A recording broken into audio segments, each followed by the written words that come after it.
วันนี้เพชรขอแนะนำกาแฟเพื่อสุขภาพกาแฟวินเวย์เจ้ากาแฟวินเวย์เป็นกาแฟเพื่อสุขภาพที่เพชรอยากแนะนำกาแฟวินเวย์มีส่วนประกอบของผงแป้กล้วยผงดอกคำฝอยแอนคานิทินและยังใช้ครีมเทียมจากน้ำมันรำข้าวส่วนไข่กังวลเรื่องน้ำตาลกาแฟวินเวย์ช่วยได้เจ้าเพราะกาแฟวินเวย์ใช้หญ้าหวานเพื่อความหวานแทนน้ำตาลแน่ใจได้เลยว่าคุณจะได้สัมผัสรสชาติเข้มๆหอมละมุนของกาแฟวินเวย์เจ้านอกจากได้รสชาติที่ดียังได้สุขภาพที่ดี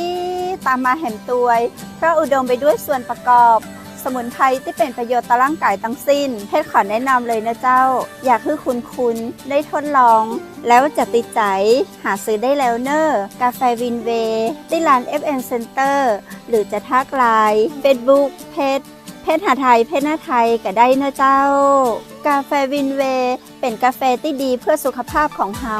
จะอั้นอย่าลืมนะเจ้าเพชรอยากให้ทุกคนได้ลิ้มลองเพื่อมีสุขภาพที่ดีหาซื้อได้แล้วเนอะวันนี้ที่ร้านค้าใกล้บ้านท่านหรือสนใจตากมาที่ไลน์หรือ Facebook เพชรหาไทยเพชรหน้าไทยก็ได้นะเจ้าเจอกันใหม่